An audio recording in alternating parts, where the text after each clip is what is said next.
Welcome to The Explainer. Today, we're going to dive into a really powerful story. It's about a village, a missionary, and a deadly cliff. And it reveals a crucial secret for creating change that actually lasts.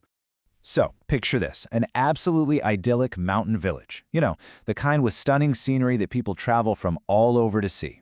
But this paradise has one single fatal flaw, a treacherous cliffside path where people frequently and tragically fall.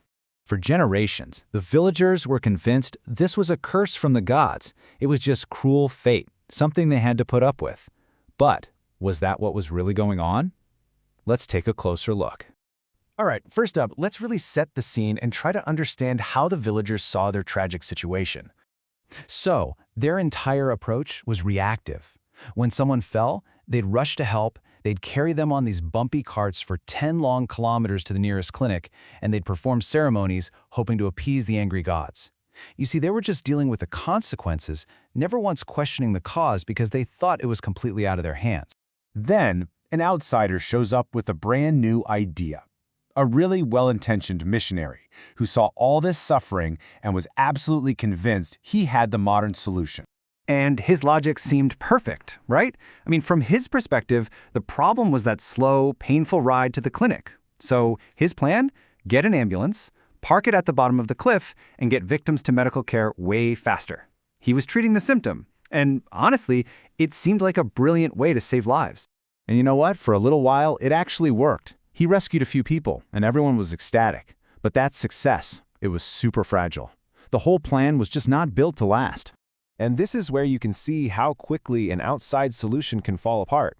The ambulance kept breaking down. The spare parts were a nightmare to get. Plus, the missionary was the only one who could even drive the thing.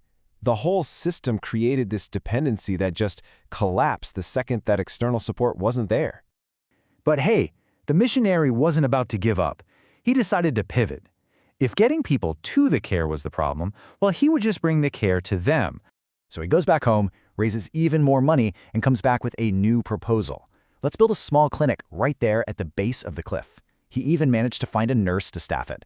And again, this seemed like an even better, more direct solution. The villagers were all for it. And, well, you can probably guess what happened next. The initial success was followed by a completely predictable collapse. The same pattern was happening all over again. This failure really highlights the exact same fundamental flaw. The medical supplies, all funded from abroad, ran out. The nurse, the only skilled person there, eventually had to leave for family reasons. And the clinic, it just became an empty building. It was a solution built for the villagers, but it was never built by them. So, after 2 failed attempts from this well-meaning outsider, the villagers finally realized something huge. They couldn't just sit around and wait for another hero. They were going to have to solve this themselves. You can just feel the frustration, right?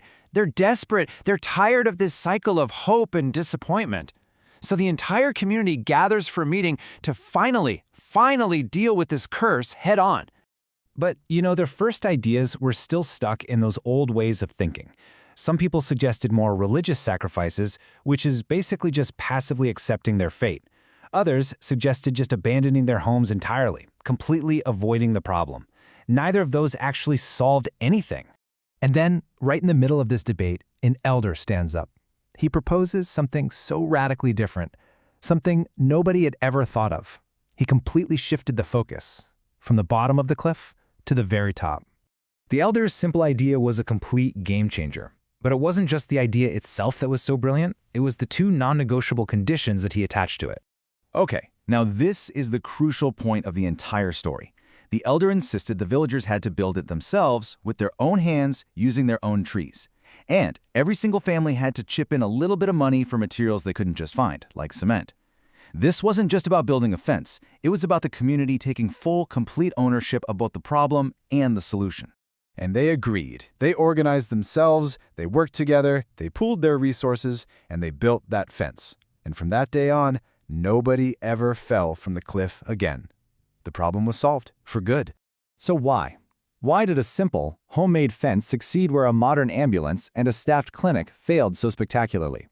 The answer comes down to one incredibly powerful principle: ownership.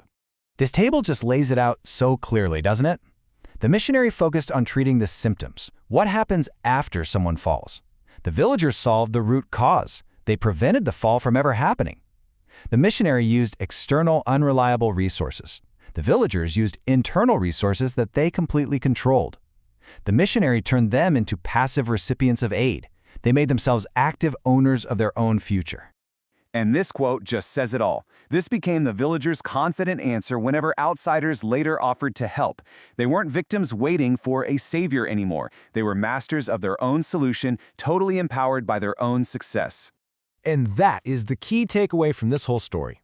It's the principle of ownership. Real, lasting help doesn't create dependency. It empowers people to figure out and solve their own problems using the skills and resources they already have. And that leaves us with a really powerful question to think about, right? Whether we're talking about community work, leading a team at work, or even how we support our own friends and family. Are our solutions actually solving the root cause and empowering people? Or are we just putting a Band-Aid on the symptoms with another temporary fix?